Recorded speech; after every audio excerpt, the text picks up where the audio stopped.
Hello, good evening, everyone. My name is Carrie Shane Davis Zimmerman, and I teach in the Theology department. And on behalf of myself and the co-sponsors for this lecture, the Coach Chair in Catholic Thought, the CSB and SJU Offices of Sustainability, and also the Department of Environmental Studies, I would like to formally introduce our speaker this evening. Chistiana Peppard is an associate professor of theology, science, and ethics in the Department of Theology at Fordham. She's an affiliated faculty member in environmental studies and also American studies. She is an expert on the ethics of fresh water and the problems of climate change, social justice, and sustainability. She's the author of the book Just Water, Theology, Ethics, and the Global Water Crisis, Orbis Books 2014. Amazon describes the book as, quote, an interdisciplinary analysis of the value of fresh water that generates timely and principled conclusions at the intersections of hydrology, ecology, ethics, theology, and Catholic social thought. Peppard is also the co-editor of two additional books, Just Sustainability, Ecology, Technology, and Resource Extraction, Orbis Books 2015, and Expanding Horizons in Bioethics, Springer 2005. She has had numerous peer-reviewed articles on environmental ethics published in journals, and she has appeared on Public Radio International, The New Republic, The Washington Post. She has a fabulous TED Talk, MSNBC, and CNN. In 2013, Peppard was named one of Microsoft's heroes in education. She has, interestingly, a bachelor's degree in human biology from Stanford University and a PhD in ethics from Yale University's Department of Religious Studies.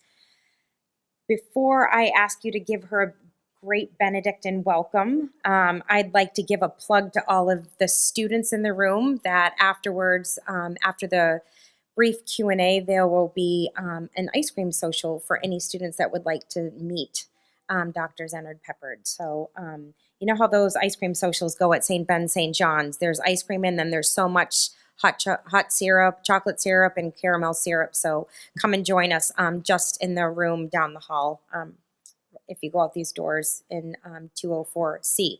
So without further ado, please join me in warmly welcoming Chistiana Peppard, please.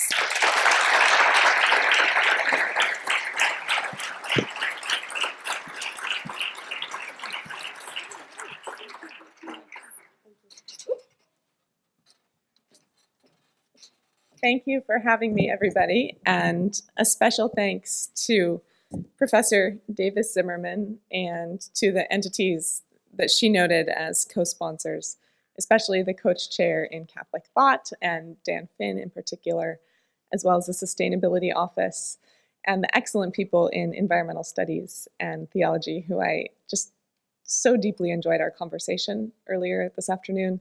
I also want to thank in a special way the students in theology and the environmental geography class this afternoon who were so thoughtful and interesting. So thanks for letting me come in and be a random interloper in your syllabus this semester. All right, so water. I live in New York City, and I've not always lived there. I was born in California in the Central Valley, a very arid, irrigated agriculture sort of economy and landscape. And then went through high school in the suburbs of Denver in Colorado, another semi-arid landscape, but one that was obsessed with lawns, which required a lot of sprinklers. And so when I ended up in graduate school in Connecticut, I was shocked at how lush and green it was and how there were lawns that didn't seem to require sprinklers attached to them. This is not anything that there will be a quiz on.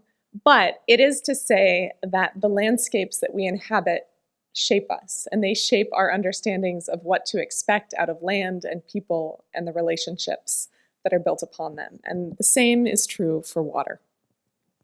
So it's no accident that as a person who grew up in the arid and semi-arid West, I am kind of obsessed with fresh water, because when something is scarce, you begin to think about its presence or absence. And you also begin to think about its value and how it's understood, distributed, consumed, and so forth. One of my favorite authors on water is a naturalist and occasional Forest Service ranger named Craig Childs, who writes a great deal about the Sonoran Desert and various parts of Arizona and the semi-arid Southwest, or the desert Southwest. And one of the things he says in one of his books is that if you want to study water, you do not go to the wettest places, the Amazon, the jungles. You come here to the driest place where water is unedited and is perfect. Regardless of whether that's a true statement logically, it's certainly a true statement poetically. And I've spent a lot of the last couple of years of my life as an academic and as someone who has the privilege of speaking with and learning from a range of communities across the US, thinking about the ways in which our understandings of water are imperfect or muddied, not so obvious, not so perfect, often subtler than we would like to give them credit for. This talk is a little bit of an attempt to give you a sense of how I navigate some of that terrain, or hydrology, if you will. And we're doing the really perhaps overly ambitious approach of talking about science, business, politics, and the search for an ethic of the world's most valuable substance. So, we are totally going to answer all those questions in this lecture. No, what those categories are intended to do is to give us a kind of navigational guide for the ways in which various forces in the world today, and especially in the West, conceptualize what kind of thing water is and how it ought to be valued, distributed, consumed, in short, related to. Now, I'll say a little bit more about this later, but you might be wondering, why are we having a moral theology lecture on water?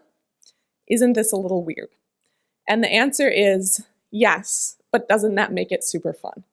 So stay tuned, and in the back of your minds, you can continue asking yourselves, what does water have to do with moral philosophy or moral theology?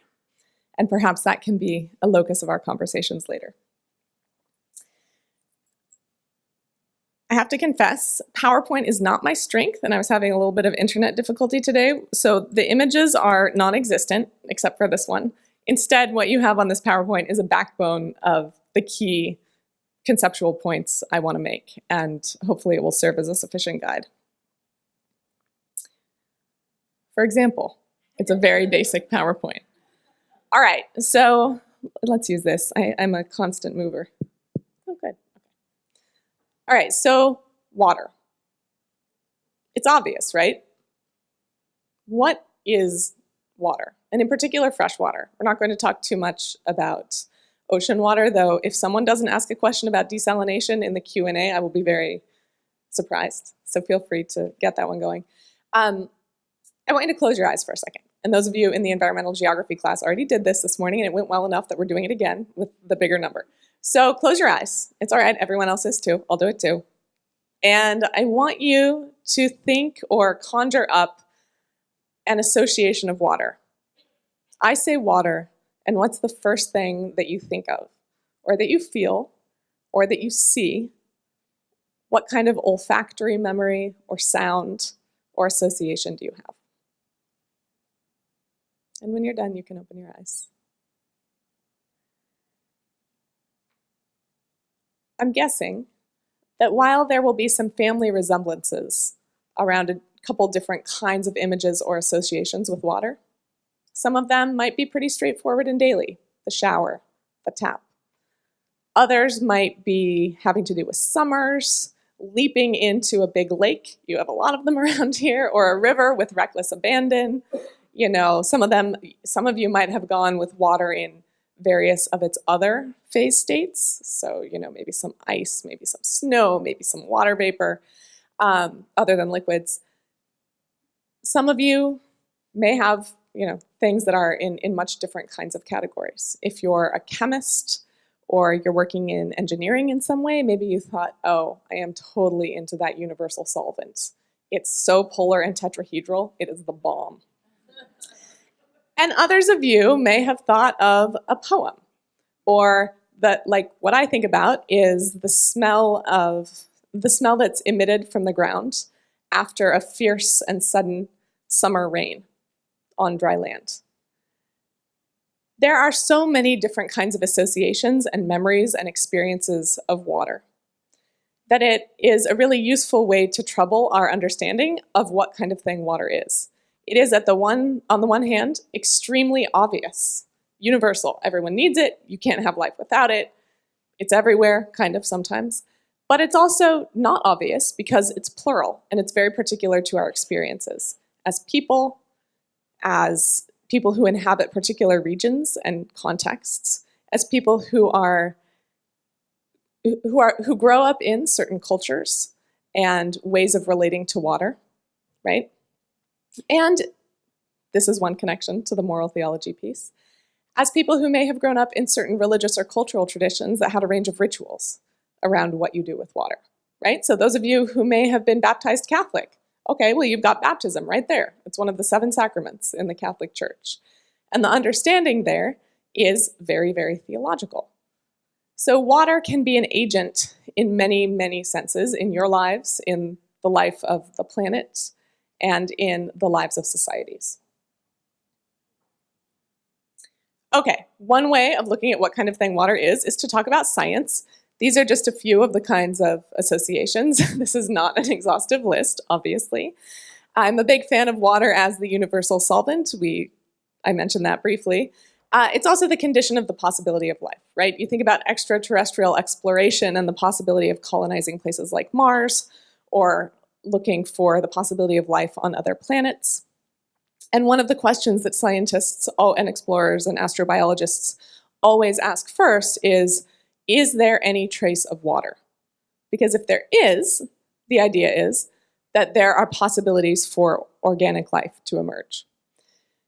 Now, one of the very, very important dimensions of the earth sciences and hydrology in the 20th and now 21st century is that water had been tacitly, at least, understood to be a more or less renewable resource. Because, right, we all learned in roughly 4th grade that the hydrological cycle is that very seamless, lovely cycle that depicts water as something that essentially comes down from the sky. So water vapor condenses, comes down in the form of rain. That feeds and nourishes various river systems. Maybe there's some trickling into groundwater. That goes into the ocean. There's evaporation. The whole thing happens again. What became clear in the late 20th and early 21st century through better forms of groundwater monitoring and measurement is that actually not all water is created equal. And the language there is a little tricky, so let me say more what I mean. Fresh water is now understood to be, yes, renewable in some of its forms, but not renewable in the way that, say, science writer Fred Pierce, in his book on water, which was published in, I think, 2008, said water is the ultimate renewable resource. It can be, but it's also not. And one significant way that we see this is that a lot of the extraction of fresh water that facilitated the Green Revolution, which in turn enabled the production of massive quantities of crops, which in turn enabled population growth to continue on this planet in the ways that it has.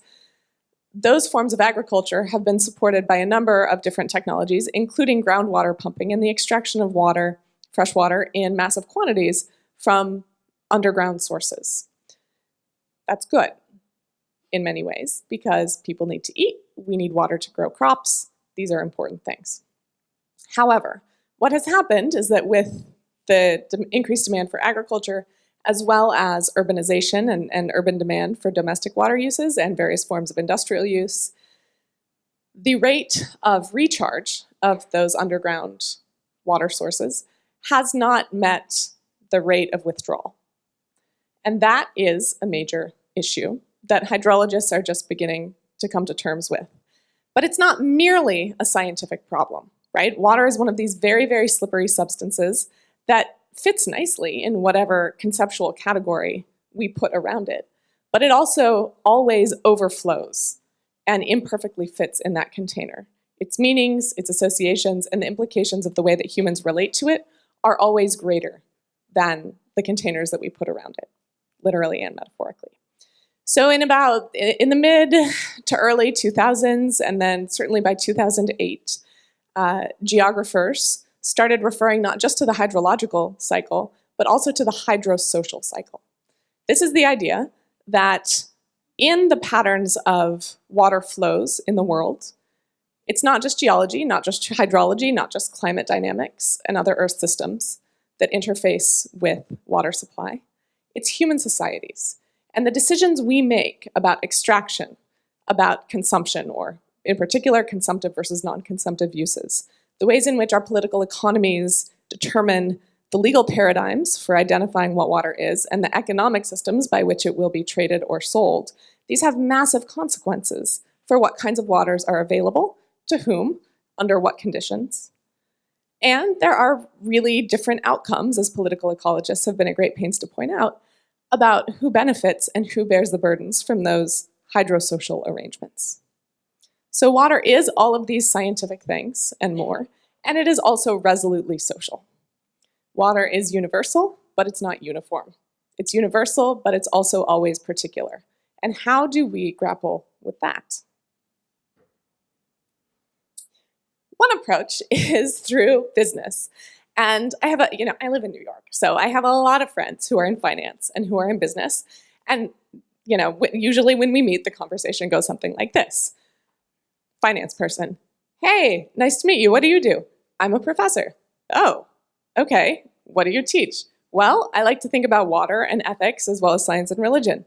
Oh my gosh, water is such a hot commodity right now. You have no idea. Well, I do have a little bit of an idea, but let's talk about it. So obviously, water is a commodity because societies, especially in the capitalist system or late capitalist system of the Western world, we treat water as a commodity, so it is functionally a commodity. And one of the most obvious ways that this is the case is in terms of bottled water, right? Water taken from some kind of source, whether spring water or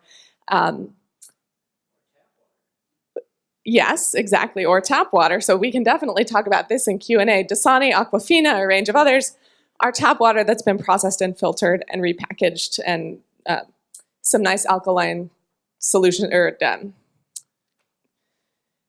sorry, I've been talking all day, admixtures put in, and then repackaged and sold because people like the particular taste. So yes, on tap water being one kind of bottled water. But this is a really obvious way that water is commodified. There are other ways that it is somewhat less obvious. In many investment portfolios in the present day, there are hedge fund folks and other investors, as well as people within major corporations, not just Coca-Cola, but also Coca-Cola, certainly many agriculture and food production kinds of corporations who are developing water risk and water strategy portfolios. There are major purchases of land, especially in arid regions, especially in parts of Africa, going on because the water beneath those areas is very valuable and is envisioned to be central to the production of a range of other economic commodities going forward. And it is the case as well that organizations like the World Economic Forum has for several years now, I think it's about 4 years running, identified water scarcity as one of the top 5 risks to international finance and business practices, and in fact water security, that is, societies having a sufficient amount of water to sate the needs of their populations, as a major factor in political instability that can impact the economic status of a country. But is water only a commodity? I, of course, as someone who's giving a moral theology lecture, am inclined to say no, but it is the case that commodity logic, or the logic of exchange value and the market, has been a very, very, very, very powerful governing paradigm for how a lot of people think about water. And it's not that this is wrong, it's very prominent. But what I, as a humanities person, want to encourage you to do is to not assume that water is first and foremost always any one thing, and especially not always a commodity. Why? Because the value of something is not necessarily always best explained by its price, and we'll come back to that. All right, so politics, legislation, jurisprudence. There's a lot of concern about what sort of thing water is and how it can be parceled out and managed and adjudicated. Really, really great histories of this pertaining to Western Europe and also development of certain paradigms in the US West, which I won't go into unless you want to talk about that in Q&A. But again, the ways in which societies determine the legal categories for what kind of thing water is and who gets access to it based on those legal categories and whose rights to it are defended or not defended is a very, very significant factor in contemporary water politics. There are also less obvious but very prevalent incentivized uses for forms of water. So if we back up for a minute and ask, where does the water on Earth, the fresh water on Earth, go to? If we take a very global, very big picture stance, we can see that approximately 70% of water withdrawn from a variety of sources goes to agriculture. And again, this makes sense because people need food and you need water to produce that food.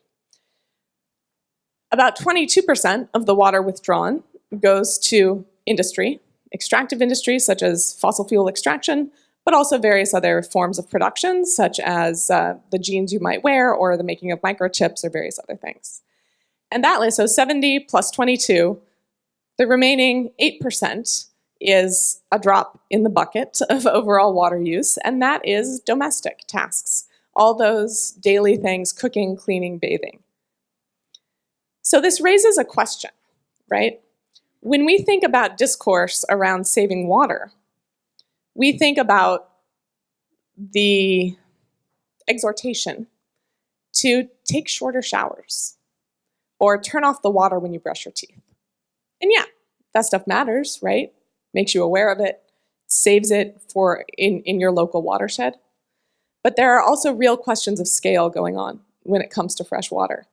And so for the 8% of water that is withdrawn and used for domestic tasks, we should look at that. But we should also look at the ways in which politics and economic functions are incentivizing certain forms of agriculture or industrial uses.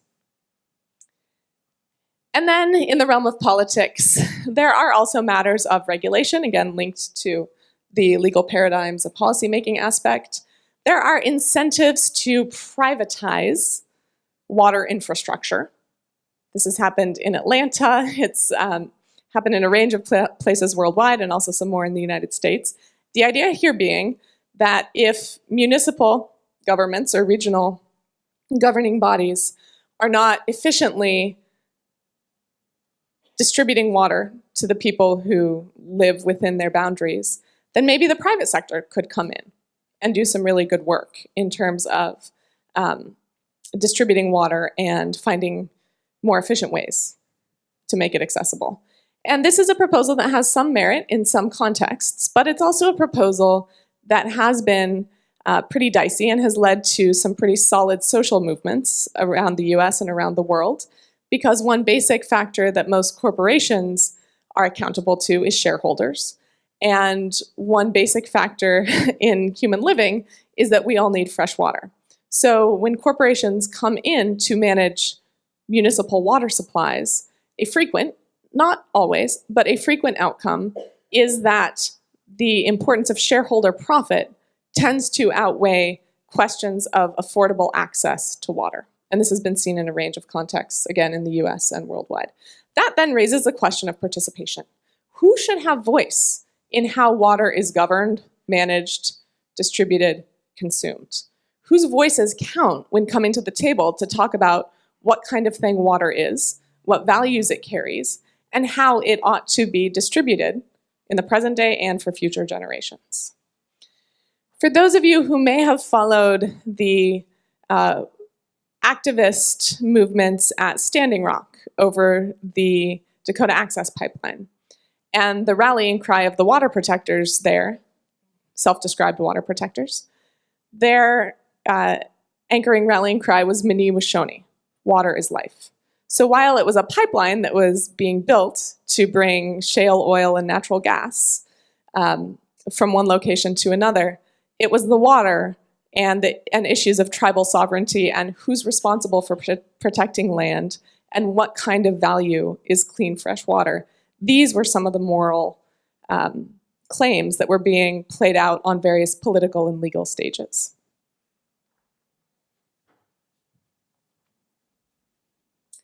Okay, so science, business, politics, and ethics.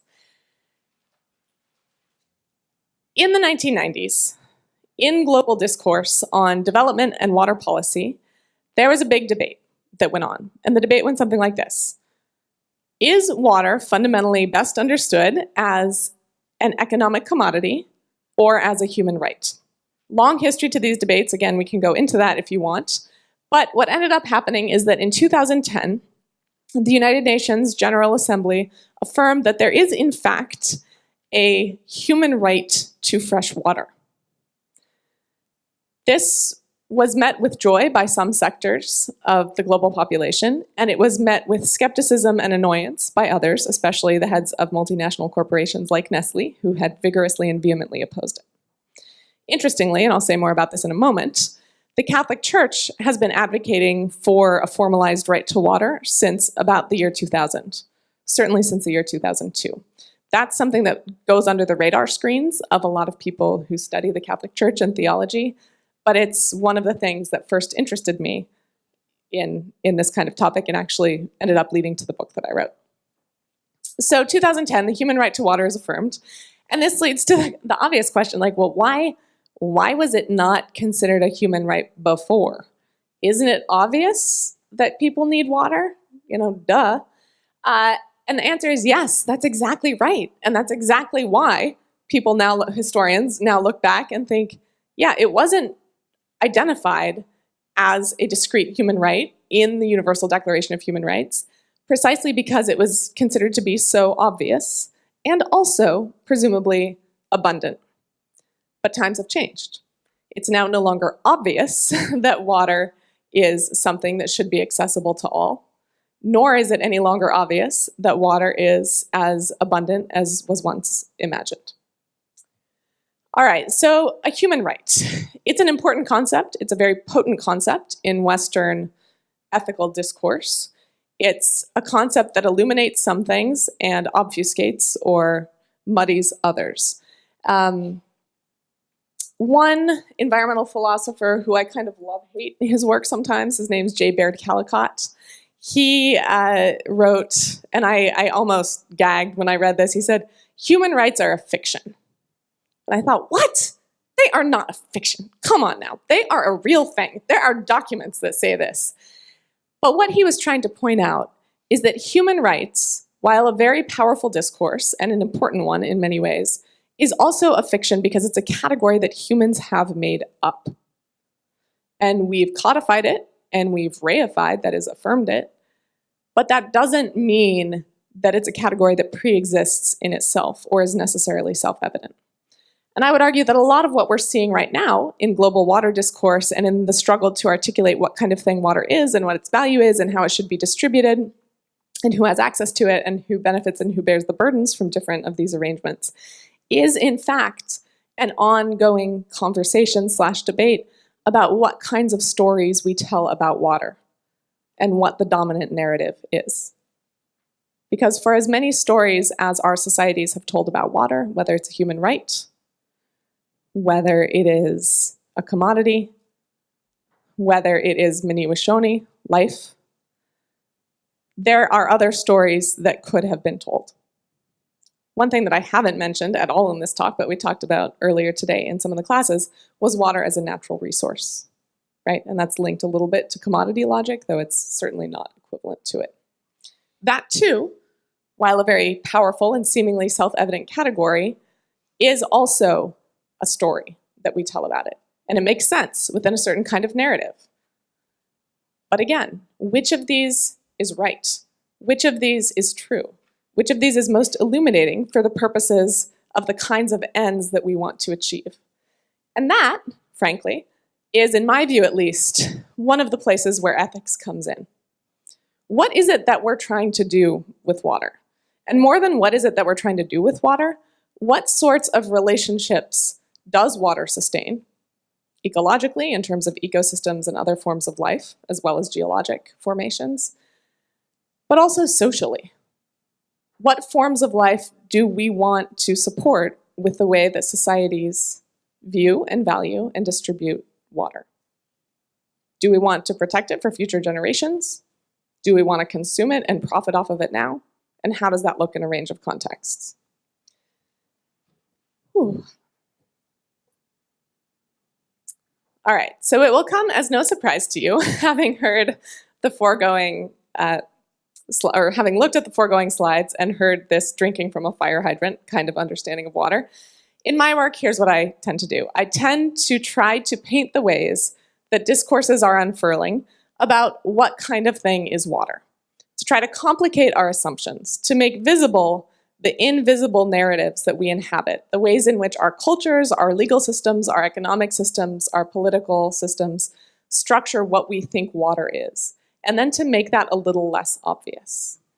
And when I say make it a little less obvious, I don't mean to make it something hidden or abstruse.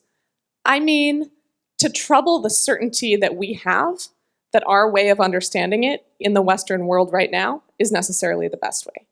This doesn't mean I'm necessarily attached to other particular ways of doing it, but I think we should be having a real discussion about which ways are better or worse for whom, in what places, for what reasons, and what we can learn going forward.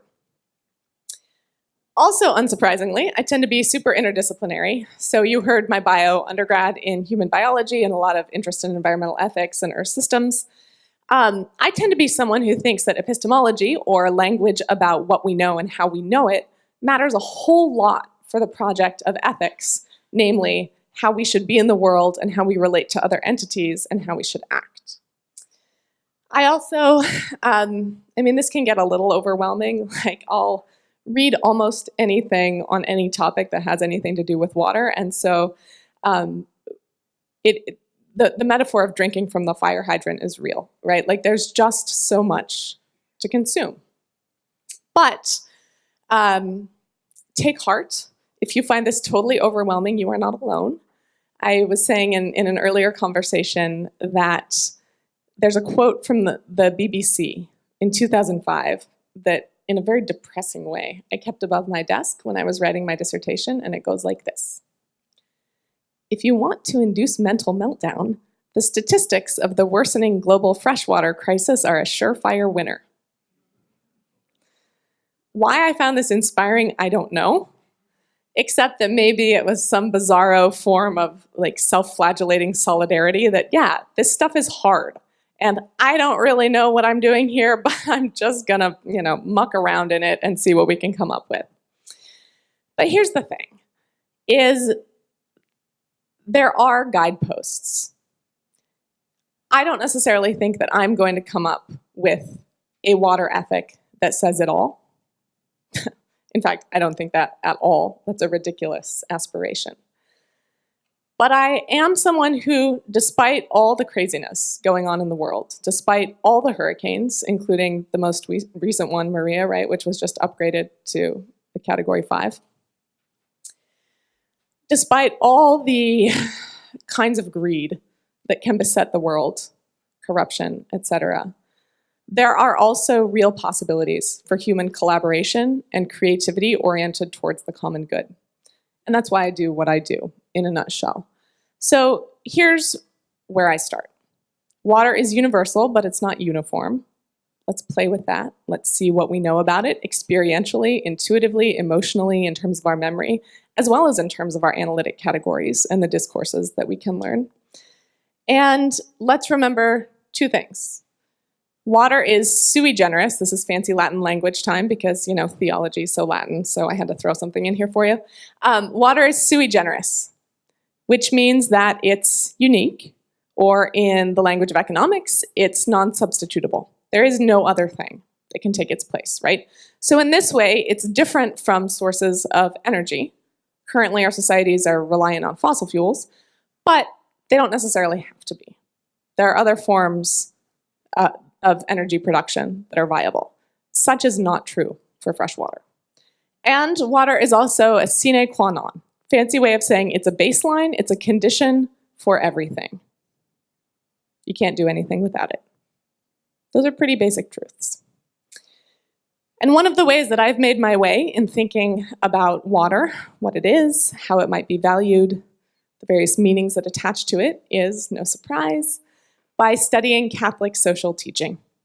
And by looking at how, over the past several decades, and especially since 2002, the Catholic Church has begun to advocate for a human right to water, and for the idea that water should be valued as a substrate that is essential to life, over and above any designation of fresh water as an economic commodity.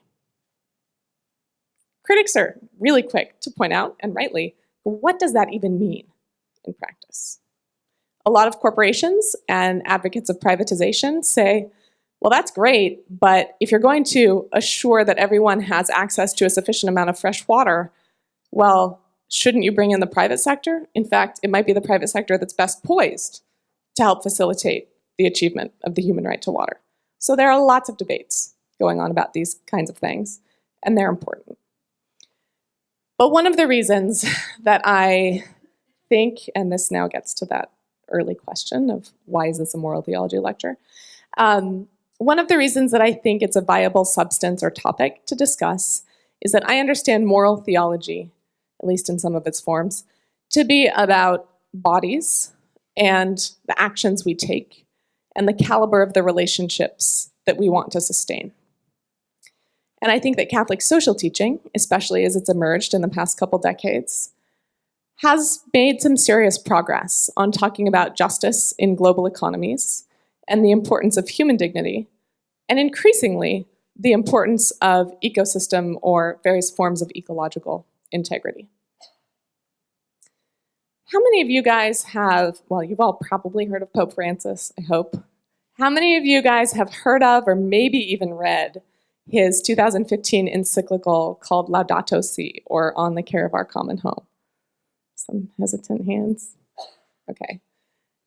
How many of you heard about it in 2015 when it was released? The fancy Catholic word is promulgated. All right, professors and a few students are raising their hands. Yeah, see, this is where my world gets really warped, because in my world it was like, oh my gosh, the Pope is coming out with a statement on ecology. Stop the presses.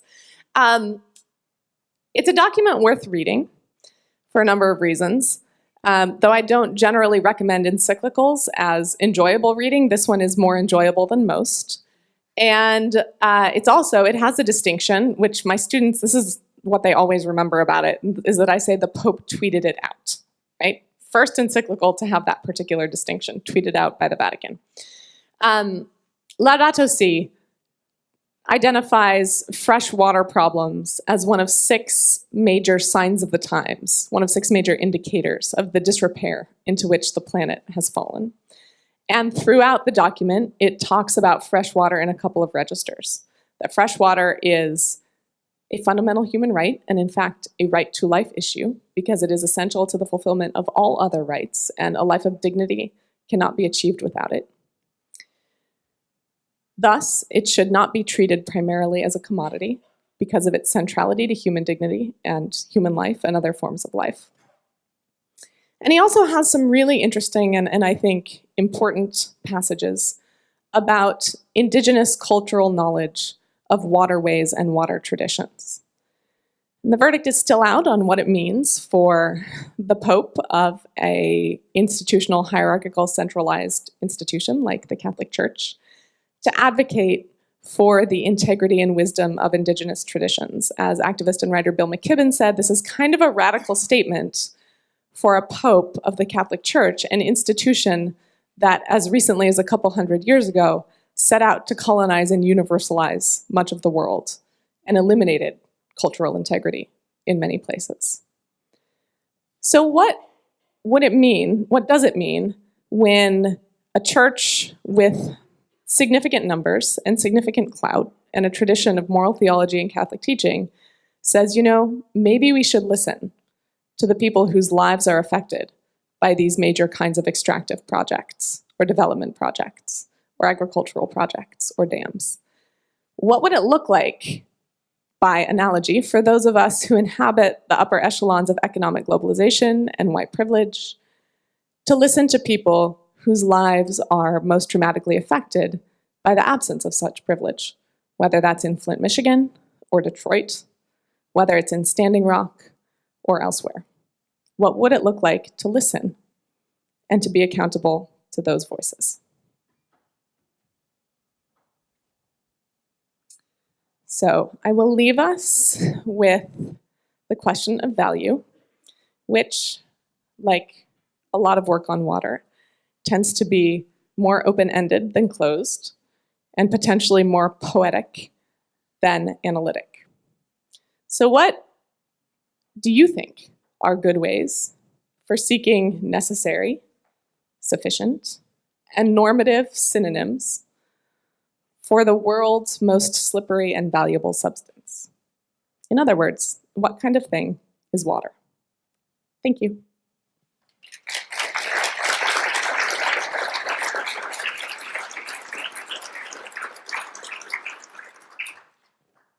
So we have some time for some Q&A, and I'd like to open up the floor to students, faculty, anybody that would like to ask a question. And I'll run and try to get some steps in and bring you the microphone. So questions, thoughts, responses. Yeah. I'm Paul Hake. I've done a lot of water work in my professional career. And it seems to me the point you're starting from misses a core thing. The way I think about water is I always think about it as a flow. It's a dynamic. So that it really is a dynamic. And so when I think about the dynamic, where I think I would differ from you is you emphasized you began in 2002. I think that it omits one of the key things to your ethical question. Because the ethical question comes down to, I have A and I have B. I have to choose between A and B because I'm confronted with a circumstance. Whether it's drought in Libya, whether it's something in California, Klamath River Basin. Do I release more water or do but the ethical question is it A or is it B in the moment? This is the decision. And what I think is missing is that let us look at that human experience right here in Minnesota. And let's look at how we have actually, through our institutions, made a decision. I was troubled a little bit by your comment on corporations are evil. Well, but the underlying intimation, there's you're saying, the reality is water is always readily available. If I'm Coca-Cola or Nestle, I, as a sovereign state, always have the power to expropriate. In the instance of and Coca-Cola as an example, Coca-Cola plans for the expropriation of its facilities all around the world, assuming that when the water's needed, it will be taken. But the example I use here, I'd like us to think more deeply about the ethical question. How have we answered that ethical question previously? If you look at the history of Minnesota, the water began as public enemy. The water was referred to as public enemy so that we could drain these to build. So to me, it's really this question of flow.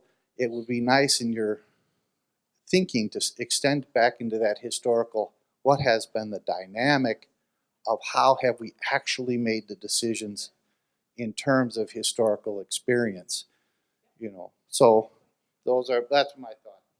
Great points. And I do have some productive responses, some intention. Well, that's good because you're kind of stuck here. So you got to listen. What field did you work in or do you have experience with? Well, right now I'm litigating in Utah in as to the constitutional questions of the Utah water law. I'm litigating here in Minnesota. I was the ABA president for the Water Law Conference. I'll work on the cross-border issues. No, I've been doing this for a while. Okay, that's awesome. Lovely to meet you. Thank you for your comments. You're absolutely right. Water is, above all, in some forms of governance, understood as a flow. And so the 1922 Colorado River Compact, which divided the flows of the Colorado River among 7 states, is all about the acre feet per year that can be expected by various states party to that compact. Highly, highly litigated, highly contested. The flow nature, the dynamic, fluid states of water is also actually one of the reasons that I think the commodity paradigm is not actually one of the best to pertain to water, because the fluid nature of it is actually a kind of classic market failure, as well as the fact that water tends to be a natural monopoly and bulky and difficult to transport. So that's, maybe a different conversation. Here's my response to what I was missing. Totally. I totally miss a lot. There's also only so much you can say in a 35-minute lecture to a general audience. And so, as anyone who's given a presentation to the ABA and other places, but also who has taught in a classroom, knows you make certain decisions about what to include and what to exclude. And the history of how societies and how these places in Minnesota, in the US West, have made certain decisions and institutionalized those patterns is so fascinating and so important. One of my favorite recent books on this, and I really thank you for bringing this up. I would look forward to arguing with you for a long time in constructive ways. Because this is the thing, right? This is the thing about water, is that we all need to cultivate an attachment or cultivate an attitude of non-attachment to the idea that we're necessarily right in all situations, right? A number of ways of looking at water, its history, the institutions that govern it, they illuminate certain aspects and obfuscate others. So it's an ongoing dynamic conversation, and the decisions we make as a result can have good outcomes or bad outcomes, but it's never perfect. It's always ever ongoing. Anyway, one of my favorite recent books is by a scholar named Jeremy Schmidt, which is, like every other book on this topic, it has water before the colon and something else after. Anyway, it was published last year by New York University Press. It's like something about water in the Anthropocene, and it looks at the evolution of water, of the idea of water as a natural resource and its adjudication and flows and development in the US West historically. So yes, to all of those points. And thank you for coming. And also for your piano playing earlier tonight. Was that you? Yeah, it was exquisite. Thank you. Yeah.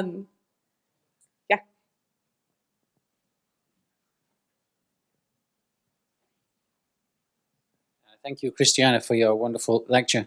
I'm Vincent Smiles, Theology Department. I wonder if there's a parallel between the healthcare debate and the water debate. I come from England, and in England, since around the 1950s or just after the Second World War, they instituted the National Health Service. And nobody in England pays for healthcare, theoretically. I mean, more or less. Yeah, much. Except now the Conservatives are, anyway, that's another whole story. And so they made the decision that health care is for everybody. No matter how poor you are, no matter how sick you are, you must be taken care of. And I grew up with that idea, and it struck me as deeply strange when I came to this country to discover actually healthcare is a commodity, and people make money when you get sick. And I thought, what a strange system. And now that you're talking about water, it strikes me as kind of the same sort of a thing. Surely everybody is supposed to have this. If you take it away, or if you make it a commodity which is not affordable by a certain group of people, especially the poor, that strikes me as just such a radical injustice that everybody should be able to see there's something profoundly wrong there. Do you see any parallel between the healthcare debate and the water rights debate? Thank you. I think you've nicely articulated the parallel, and it also reminds me of a conversation we were having over dinner about the category of things that economists and political theory heads refer to as public goods. There are certain kinds of things that seem to be good for societies both the individual members and the longer term well-being, whether you count that as economic solvency or health of populations or whatnot. And one of the questions is, to what degree should governments invest in the conditions that make these public goods possible? You could say that. How much should governments subsidize water and sanitation infrastructure, or healthcare coverage, or access to college education for relatively limited fees to level the playing field? And I think this is one of the major areas in terms of valuing water that needs a lot of work, and some really, really interesting and committed people following Eleanor Ostrom and others have made a really significant amount of progress in thinking about, in terms of water's value, is the category of public good. One of the things that I think is a little dicey about how these discourses tend to happen, especially in the United States, is that we tend, despite the historicity and the longstanding legacies of the stories we tell about water and how those shape various forms of life together, we still have a pretty short attention span, right? We, US society, tends to think, when we're thinking about politics or thinking about public goods or government expenditures or taxes, we tend to think in terms of fiscal quarters or election cycles. And there are good reasons for that, right? That's one of the ways we're kind of set up to measure success. But there are some things, the value of which or the success of which aren't necessarily best measured on those kinds of timeframes. So what do we do with those kinds of things that are arguably vital to flourishing societies, well-functioning societies? And that is a problem that extends well beyond water, though arguably water could be archetypal of it. Does anyone want to talk about bottled water, desalination? Yeah, back here.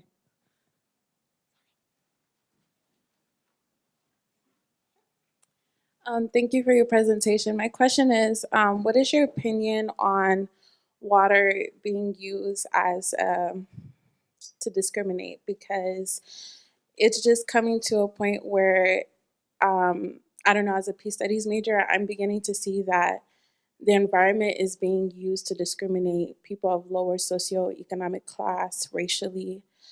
Because when you look at things, and like, for example, Flint, Michigan, you know, that happened for so long.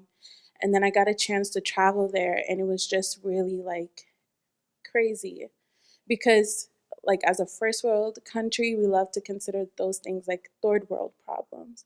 So when we're doing that in a first world country knowingly, it just like bothers me. So I don't know, like, what's your opinion on water being used as a way to discriminate people of lower class? That is an awesome question, and thank you for asking it. Yeah, Flint, right, really gives the lie to the idea, as you so nicely pointed out, that the US is immune to the kinds of water and access problems that plague other parts of the world. Now, granted, our water access problems have different textures, but the textures of those water access differentials, those are linked to the history of our nation and the patterns of privilege and exclusion that have shaped many of our urban centers and questions of access more generally. In February of 2017, the Michigan Civil Rights Commission came out with a really, really interesting and important report on Flint, Michigan. And it wasn't just about who's responsible for this problem, because there are obviously people who were responsible and should be prosecuted at various stages of this awful public health crisis and debacle. This report goes deeper, and it is well worth a read.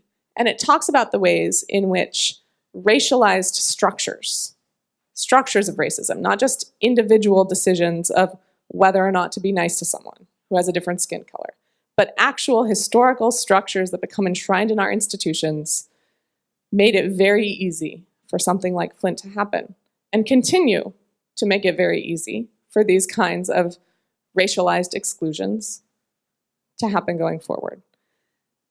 So yeah, we're not immune. Water is not equally available to all. Clean water is not equally available to all.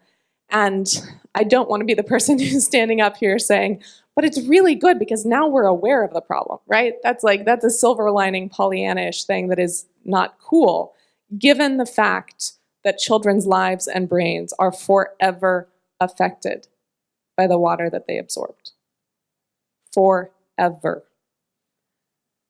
Nonetheless, it is the case that we look at Flint and a range of other situations, and we cannot deny that it happened. And I'm really thankful to the Michigan Civil Rights Commission for bravely going into the question of systemic and structural racism, which is not something that we in the United States have been good at doing.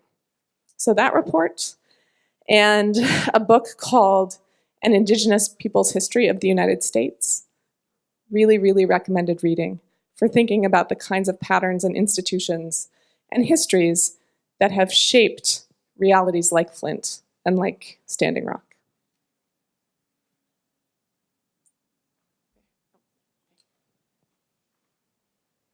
How about 1, 2, and I saw one over here too. Yeah, okay. Thank you for your talk. I wanted to ask something a little more local here. The Dayton, the Dayton administration made an effort to, Governor Dayton's administration made an attempt to try to protect the water in the rivers by having a buffer zone in agricultural areas, and which was fought vociferously by the agriculture things. And I'm thinking if you can give me a context, other context besides the obvious economic argument and the environmental argument of protecting the water, how we might be able to view those issues. How we might be able to view the issues of water protection and agricultural effluent.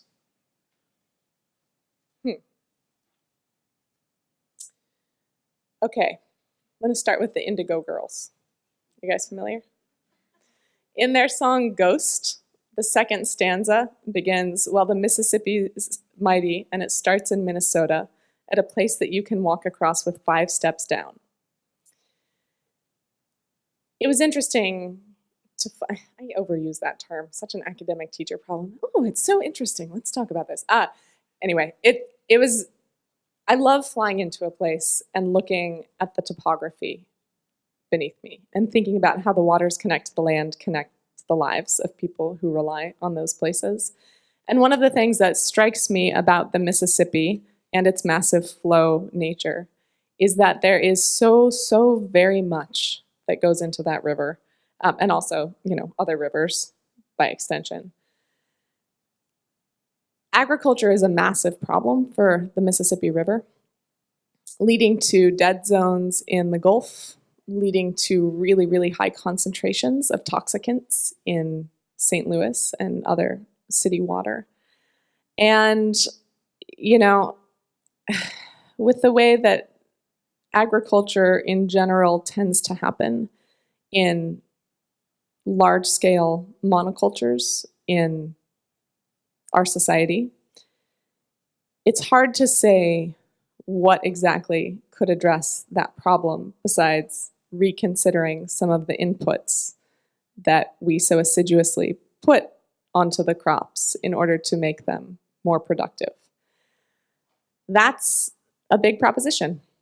And so that I'm going to use that's a whole nother conversation line. But I do think that especially going forward, care of water and riparian as well as estuary and some coastal ecosystems will be by and large linked to the decisions that we make about agriculture and the kinds of inputs and protections of soil that we use or don't use. I don't know if that satisfies you, but I am kind of impressed with myself in this particular moment that we went from the Indigo Girls to the Gulf Coast dead zone to agricultural reform. Okay, this question, and then there's one over there. Yeah.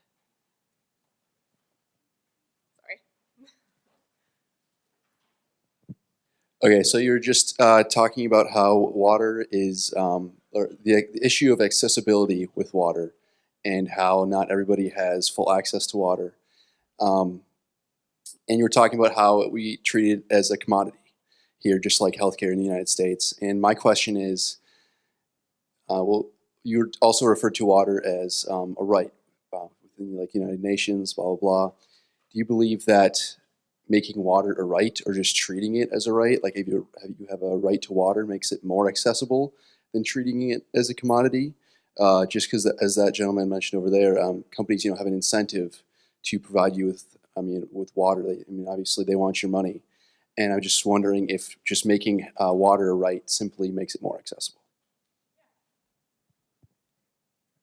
Great question. For a lot of people who are known as water justice activists, Maud Barlow, Vandana Shiva,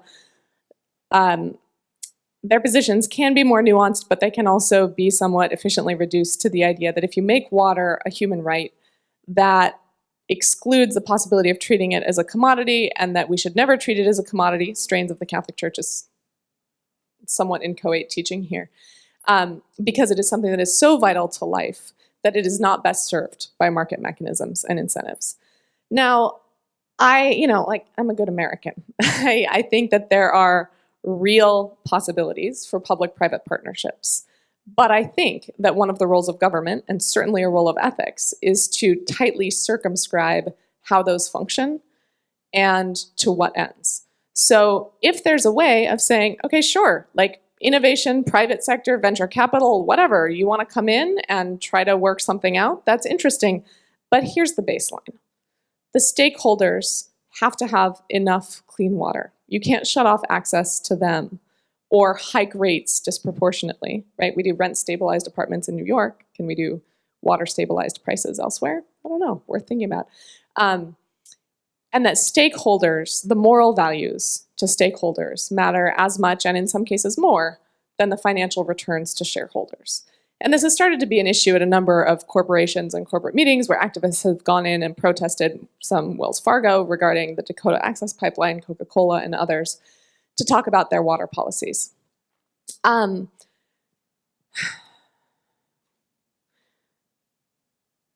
In some teachings in Islam, there are statements that water itself should never be commodified because it is a gift from God, it's essential to life, but that the establishment of infrastructure and the provision of service is something that costs money, and who's going to pay for it?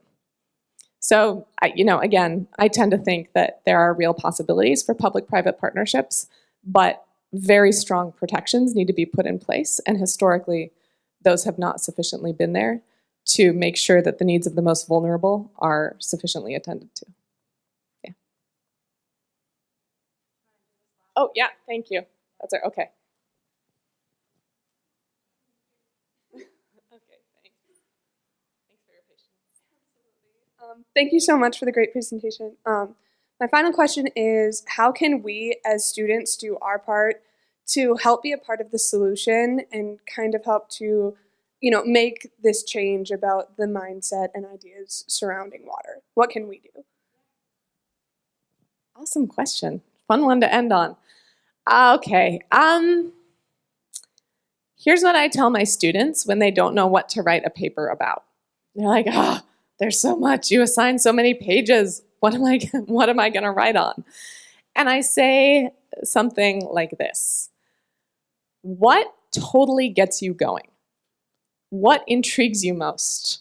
What delights you most? Alternatively, what really pisses you off and seems like a raging gap in how people are thinking or talking about those things? Follow that. That's where you should start.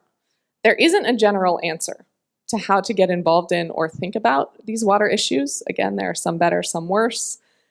But you have to follow the compass that is your intuition, your learning, your way of being in the world, whatever you want to call it. Follow that moment that says, oh, there's something interesting here, and I can totally run with this. Because in this room, there are going to be lawyers, there are going to be business people, there are going to be politicians, there are going to be teachers, there are going to be parents, there are going to be ecosystem service people, there are going to be engineers. There's going to be a lot of different kinds of people. And who you are, both in your background, your culture, where you grew up, your family experience, as well as what you're interested in for your hobbies, as well as what you do for your job. Those are all different lenses into how we can think about any number of things, and water is just one among them. So honestly, Go with what interests you, understood either as what delights you or what pisses you off. And you'll know which way you'll be drawn once you start that. Thanks.